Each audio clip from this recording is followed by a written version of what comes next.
Uruhererekane rw'amateka y'umunsi mpuzamahanga w'umugore rugaragaza ko wizihijwe bwa mbere muri Leta Zunze Ubumwe za Amerika ubwo ishyaka ry'abasosiyalisite ryibukaga abagore bahohotewe mu myivumbagatanyo yabereye i New York mu 1908 ngo barwanya uburyo abakozi bafatwaga nabi.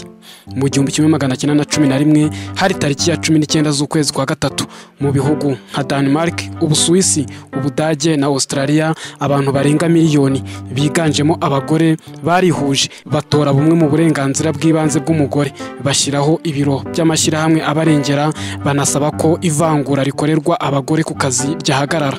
Mu 1975 umuryango w'abibumbye wemeje umunsi mpuzamahanga w'umugore, unagena ko wizihizwa buri tariki ya 8 ukwezi kwa gatatu ngo hazirikanwa ibyo abagore bagezeho n'akamaro kabo mu buzima bwa muntu.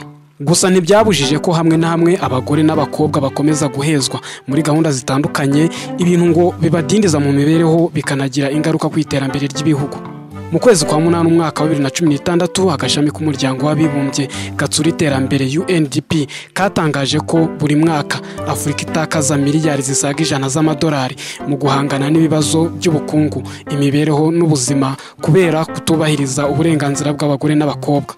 UNDP yemeza ko ibi bica intege abanyafurikakazi mu kugira ubushobozi bwo kwinjiza amafaranga nk'abagabo, kuko abagore ngo badashobora kurenza 70% by'umusaruro abagabo batanga mu bukungu bw'ibihugu kuri uyu mugabane.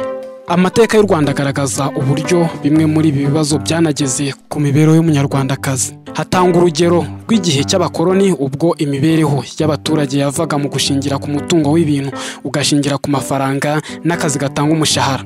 Minisiteri y'Uburinganire n'Iterambere ry'Umuryango ivuga ko iyi mibereho mishya yasubije inyuma umugore mu kugira uburenganzira ku mutungo no kuwucunga, binamubuza uruhare rugaragara mu iterambere ry'igihugu. Cyakora kuva mu mwaka w'1994 hahagarikwa jenoside yakorewe abatutsi, Leta y'u Rwanda yatangije politiki y'igihugu y'uburinganire. Byatumye hashyirwa ingufu mu guteza imbere ihame ry'uburinganire n'ubwuzuzanye, bihindura imibereho y'umunyarwandakazi, binagira impinduka mu iterambere ry'igihugu kubera gahunda zitandukanye zirimo na He4She, gahunda yatangijwe kandi inashyigikiwe na Perezida wa Repubulika Paul Kagame. Abagore n'abagabo barareshya mu bijyanye n'ubushobozi n'icyubahiro, nta ngingo n'imwe ishobora kubivuguruza. Bityo abagore n'abagabo bagomba guhabwa amahirwe angana. Ibi ntabwo ari ibijyanye no kubahiriza uburenganzira bwa muntu gusa, ahubwo niyo myumvire ikwiye kugirwa na buri wese. Dushyize mu kuri, ntabwo dushobora kugera ku ntego z'iterambere rusange kereka buri muntu wese ashoboye gukoresha impano yose yifitemo uko yakabaye. Nta muntu wabigiramo inyungu abagore bahejwe. Kuri ubu abagore bafite uruhare rugaragara mu miyoborere y'igihugu ukurikije uburyo bagaragara mu nzego z'ibanze n'izifata ibyemezo. U Rwanda rwahize amahanga mu kugira abagore benshi mu nteko ishinga amategeko ku kigero cya 63.75%.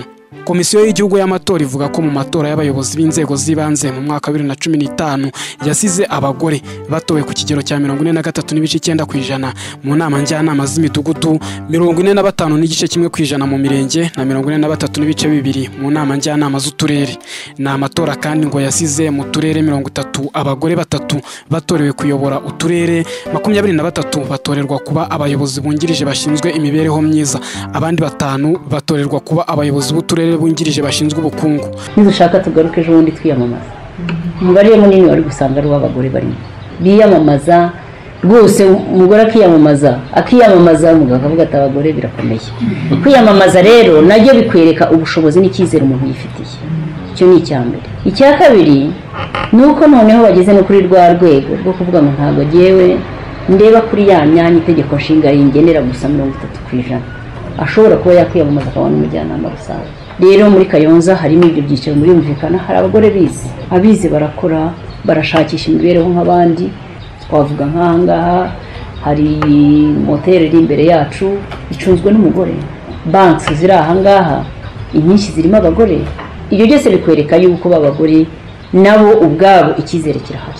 Kuri ubu u Rwanda rwizihiza umunsi mpuzamahanga w'umugore ku nshuro ya 42.